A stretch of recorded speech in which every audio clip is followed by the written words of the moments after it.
Be me. I was 15 years old at the time that this happened. I always wanted some sort of adventure. I have been hooked on detective movies and that type of shit, the explorer type. In my town we have a forest. It's not the biggest forest, but it's pretty big for a town.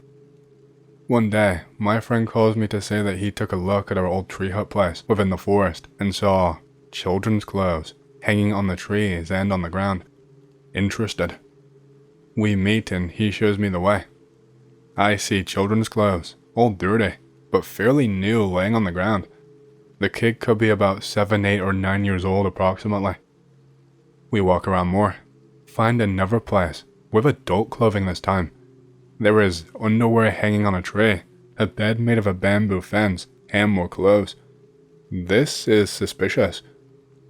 We get out of the place and look at other places in the forest.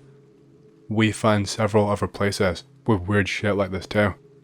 One place was deep within the forest, a wooden plate with on top ritual shit. There was a seashell, blue wood, a piece of moss, a rock, and shit like that. Next to it was a piece of paper that was torn apart with the words Zeus, Judaism, and something else. I know that the other word had to do with killing someone as I looked it up. Our detective work starts. We find another place. It's a type of place where there has been made a hut. It was probably made by children. We go deeper to see a suitcase. We open it up and find clothes, new clothes. We find next to it a type of pram and a big bucket. Scary. We get back to the place where the altar was. We feel that the ground is soft and look at each other. We tell each other that we have to dig here, so we did. The next day we come back with shovels, but sadly, nothing was under there. We see on the news a child has been missing. Oh fuck. I meet up with my friend again. We are not feeling good about this. We decide to get out of the forest and visit the abandoned building.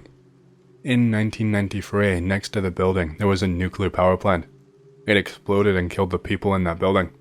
Someone was stuck in the cellar and died. So we tried to visit. We successfully entered.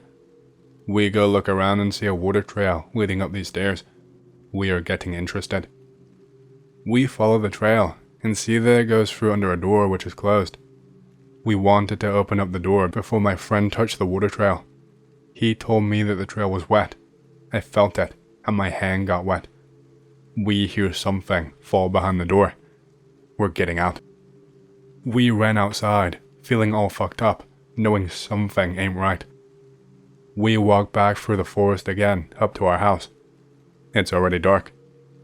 We walk on the normal road, but one of the side roads. If you go through that, you will get to the suitcase from earlier, but we had to walk through, so we did. We hear someone running from there towards us. We're getting out part 2. We think that there might be a murderer. We get home safely and talk about it and sleep. The next day, I visit alone, and I see another friend, and I told him about it, and he was interested. I came alone to film the place with my video camera, because, why not? I wanted to film, but my camera did not work for some reason. I asked my friend if he could, so he did. He films me showing all the stuff, which might be clues. I film him as well. He goes home again. I am left in the forest alone, and it starts to rain. When he got home, my camera worked again, so I used it. The camera is a bit slow, but it works after a while. I decide to film. I film the normal road, and then me cycling on it. The first few seconds of the video, you can see a man staring at me through the bushes. I did not see anyone in real life. Seconds later, I cycle in that way. The man is gone. When I got home to watch the footage, I freaked the fuck out. My friend calls me with a frightened voice.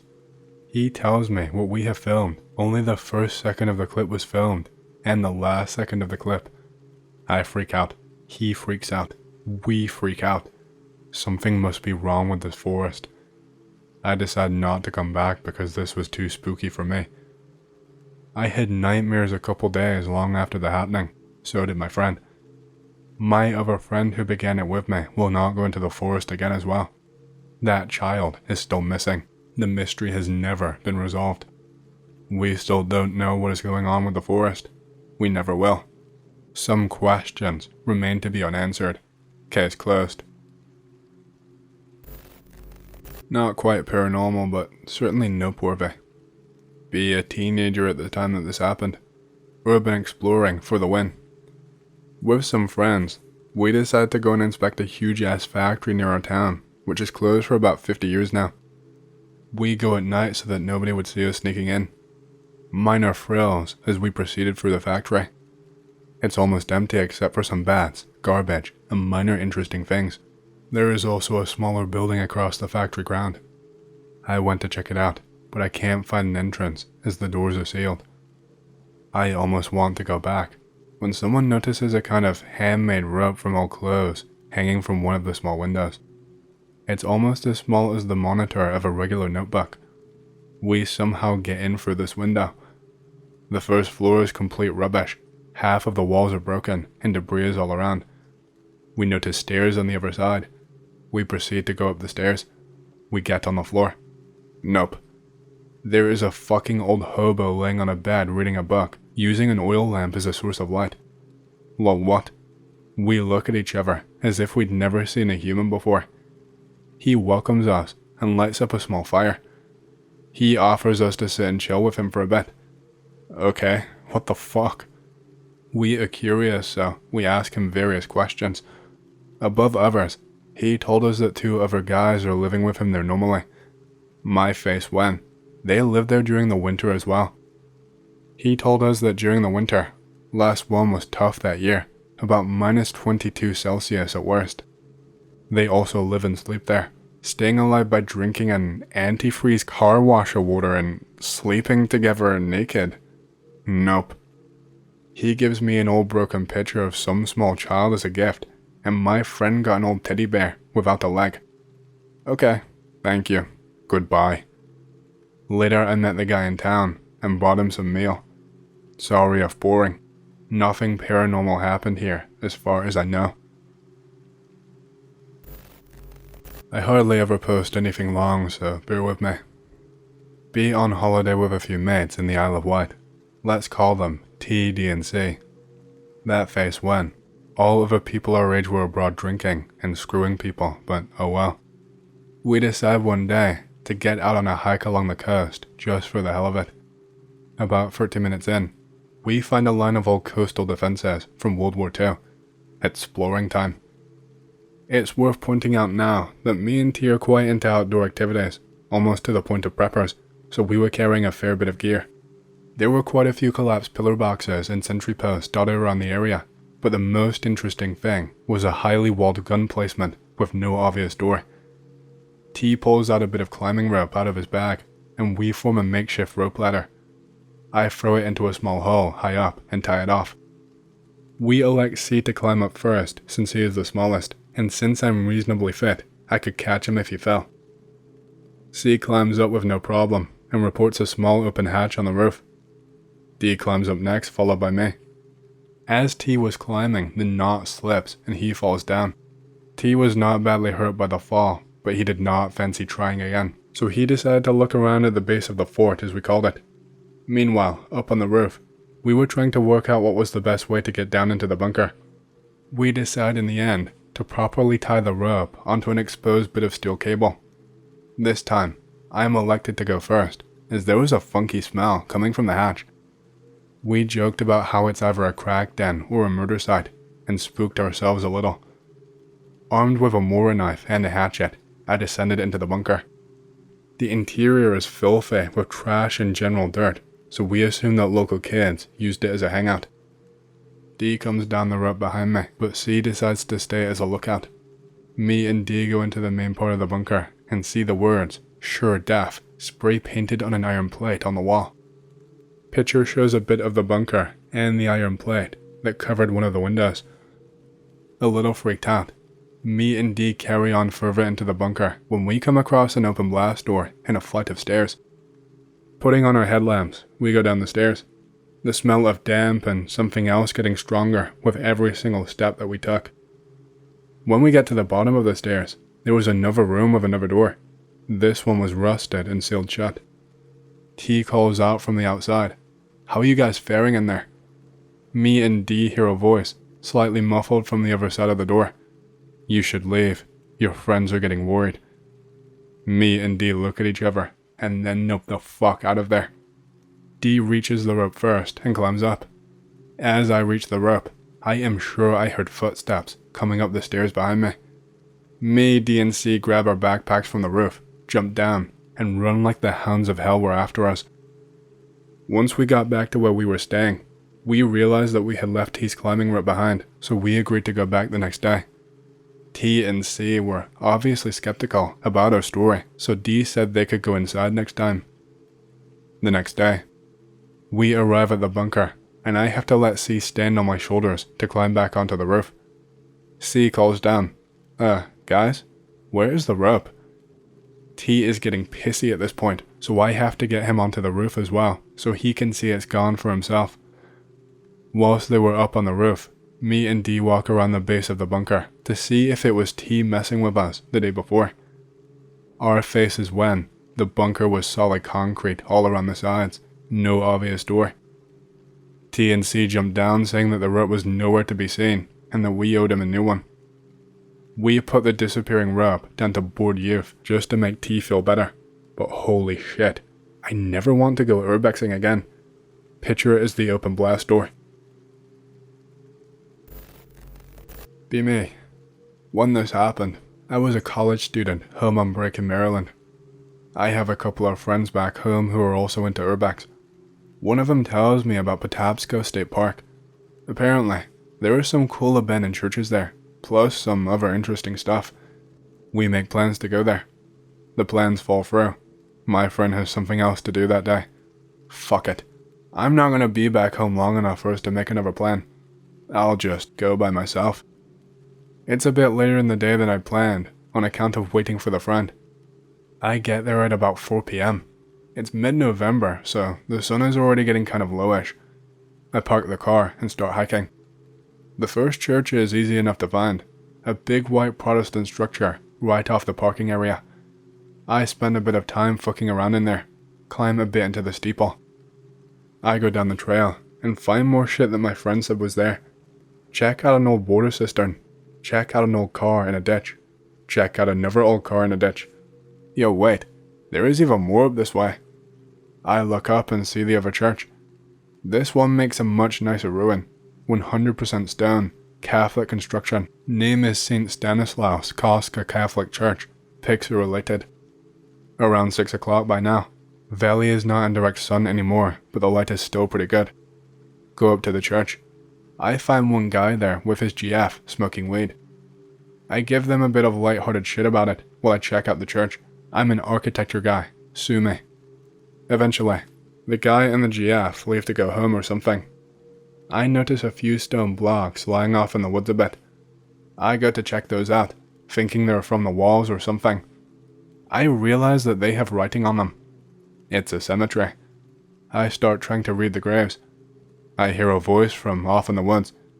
Hey man, what you find there? I think it's the weed guy again. Abandoned cemetery. Pretty cool, right? I look up. It's not weed guy. Some guy in black sweatpants, a black hoodie, a black baseball cap, and sunglasses, even though it's getting dark, is standing there. I looked at him and kind of raising an eyebrow. Yeah man, can I come see? I mean, it's not like I'm stopping you or anything. The guy laughs a bit, kind of strange. Can't describe it too well. Seemed a bit deep and to go on too long. Yeah, but seriously, it's kind of hard to get in here. Can you help me a bit? The area by the cemetery is kind of thorny, I'll give him that. Yeah, I get up and look over to him. There are no thorns barring him from getting in. He could literally just walk over to where I am. I step back a bit and keep staring at him, trying to figure out if I'm gonna get knifed out here by a psycho. My friend is the one who always carries when we are urbexing. I'm never in MD long enough to make it worth getting the concealed carry permit. The guy thinks the hesitation is funny. He starts laughing again. What's the matter, man? Are you scared of something? Yes. I say no. He thinks this is even funnier. Come on, I'm not trying to hurt ya. Just say I can come in and we're good. He's been kind of shuffling his feet along a sort of invisible line this whole time. I follow the line with my eyes. It matches with the line between a few of the cemetery's corner fence posts that are still intact. I realize I may be in over my head here. Still, he can enter. He grins and takes off his sunglasses. I said I'm not gonna hurt ya. I just want to get in there. Just say I can come in. It's dark enough by now that I figure it's a good time to turn on my cell phone flashlight. Plus, now that his face is unobstructed, I want to get a better view of it. His eyes are dark, like 100% black. In the strong light of the flashlight, I can see through him to the woods beyond. Are you a ghost? Kind of. I don't like the sound of that. I take a seat on the ground. I figure as long as he can't get in, I am safe right here. The guy no longer looks like he is thinking this is quite so funny. So you're not gonna let me in, I take it. Probably not. He crosses his arms and takes a step back from the cemetery border. He kind of shrugs. Oh well, it's not like you're the only one. He fades away right in front of my eyes as a strong wind picks up. A tree branch cracks and falls maybe 20 feet away from the cemetery border. I am not gonna fuck with that. I turn off my phone light to save some battery. I stay inside of that cemetery for another 2 hours.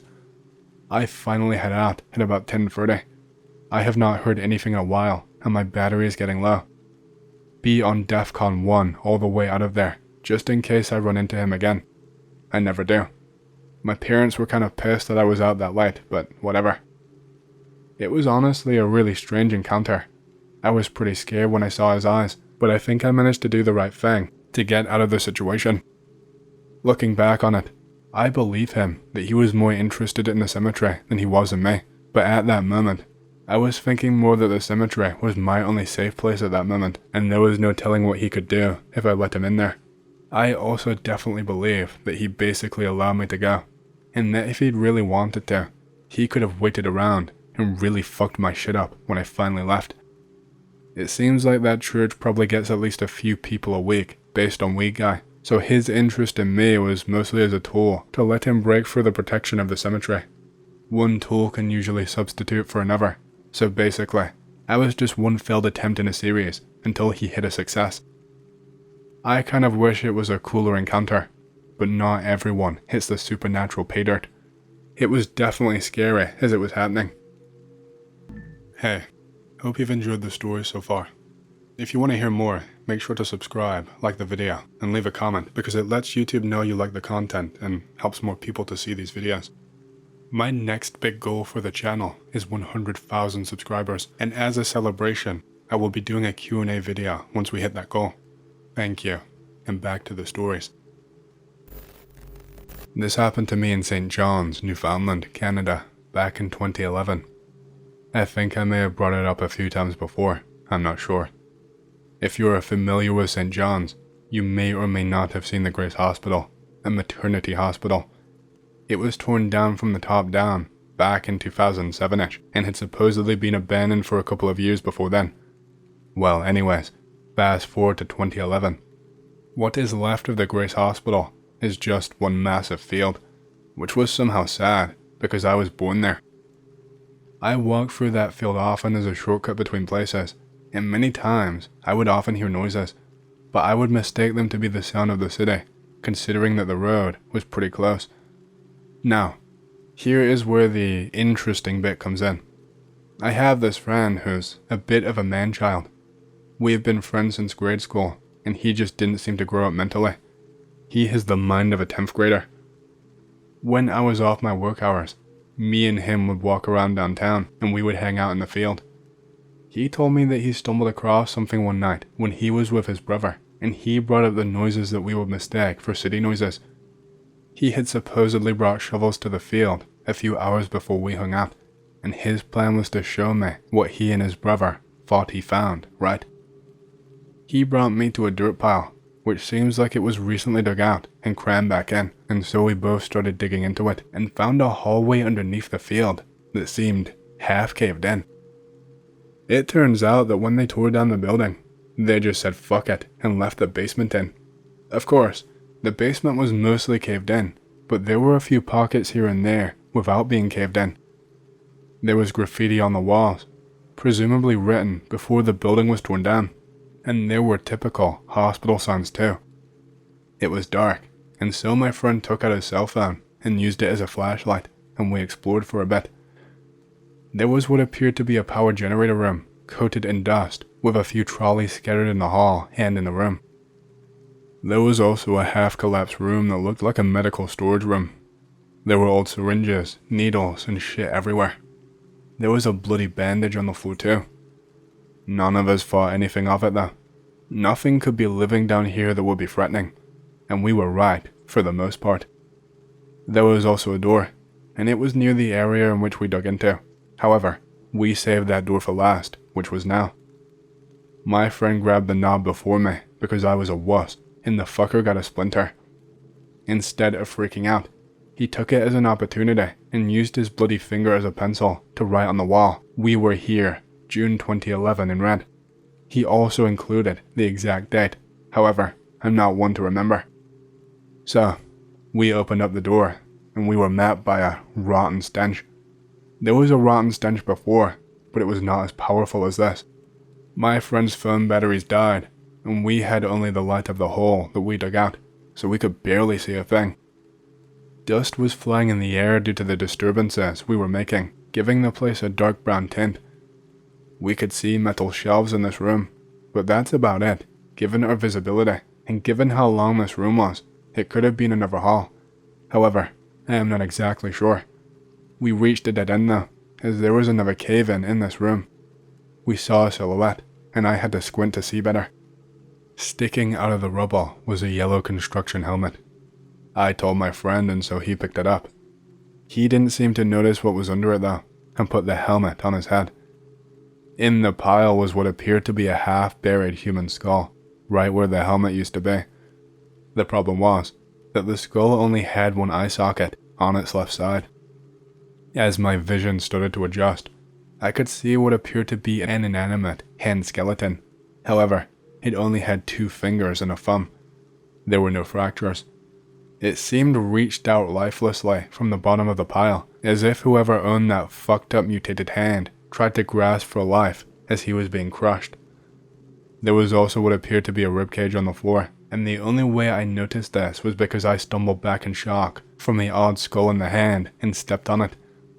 The rib was sharp and cut into my foot because I was only wearing sandals, as I was unaware of this expedition before it happened. My friend was shocked, and so we both got out of there. We filled the hole up and never set foot in there again. Don't believe me? If you are near St. John's, dig in that field. I guarantee you will find a hallway with all of the things that we found, including our little message. We were here, June 2011, and the exact date. Before you call this bullshit, check it out yourself. Vermont Haunting. My first time posting here, but I have a spooky story to share about a time some friends and I went to Urbex in Vermont on a vacation. I will try and green text. It was 2017 at the time this happened, and I was in college. Summer is approaching, and dorm mate suggests going to Vermont. Some other people join up. They suggest going out to Shaftesbury to hike, smoke pot, and fuck. I immediately think, this is how horror movies start. We head there, bum around the state park, but nothing good really happens. We head to town, which has very, very little going on outside the shitty motel that we rented. I talk with the clerk. I let him know that we are sightseeing. He brings up Glastonbury, east of town, deep in the forest, a ghost town, he says. My roommate's friend immediately says that we are going. The next morning, we all wake up at the crack of dawn. On the way to the trail, friend on his phone says this area is the Bennington Triangle, known for a series of disappearances in the area. We all laugh, but honestly, we got a bit worked up. We approach a trailhead near where the village was, park, and talk with some of our hikers. They all laugh and say they've never seen a ghost town in the woods, or even the foundation supposedly left behind. We decide to hike the trail anyway. We all head out, following the map we printed out at the motel from some website, following the Glastonbury loop. My roommate's friend is using her phone as GPS as we hike. The hike sucks. It's all uphill somehow into the Glastonbury wilderness. How bad can it be? We're near a college town. The heat that day was bad, bugs everywhere. The buzzing is driving us nuts. After like 4 hours or so, we make it to an abandoned cabin, rotting in the woods. It's small, only one room, with a rusted out stove and some broken glass everywhere. Inside, we also find a bunch of bones scattered across the floor. My roommate's friend mentions it's probably from coyotes or bobcats' prey. Following the trail still, we approach a sign in the middle of the woods. One of those national park ones that say, "You are here." We decide to take a detour from the map that we had and start following a river further uphill. The hike takes another hour until we reach the forks, which was the outskirts of the town. My roommate's friend begins to hear noises in the woods, like people following us. We figure it's just more hikers. The area is pretty well known, so it wouldn't be out of the ordinary. We move up the river. There are ruins everywhere, overgrown by trees. There is nothing really to see but rubble. We see more movement up in the distance. It's summer, so again, we think it could be other hikers. The 6 of us keep on marching up the hill, spotting different ruins as we progress. My roommate shouts out from about 50 yards deeper up the mountain. A path has appeared made of crushed up white rocks everywhere, deep in the brush. We all laugh and decide that this is the best place to continue on. My roommate's friend is upset and does not want to continue. We all march up the path and eventually find piles of rocks everywhere, like rocky mounds covered in moss. Walking in the woods resumes. My roommate starts shouting out, telling the people walking around to join us, or maybe to try and scare animals away. We decide to head back as this adventure is a bust and start the trek back. That is when things got weird. As we head back toward the ghost town, the path we follow continues, and we never see it. We begin to wonder if we missed a turn that would have brought us back to familiar areas. The walking in the distance is continuing. We start to get worried as it's now around 2 to 3 p.m. and it should take a few more hours to get back to the car. We trek deeper and deeper, but we realize now that we are lost as we can't find the river near the ghost town. After another hour of hiking, the sun is starting to get low through the trees. We start yelling for help, hoping the outside walking noises are people who can help. My roommate's friend is getting angry now and running off ahead to figure out if they are help or if we're going to die. She vanishes for about half an hour. We are really worried now, and of course some idiot brings up the Blair Witch.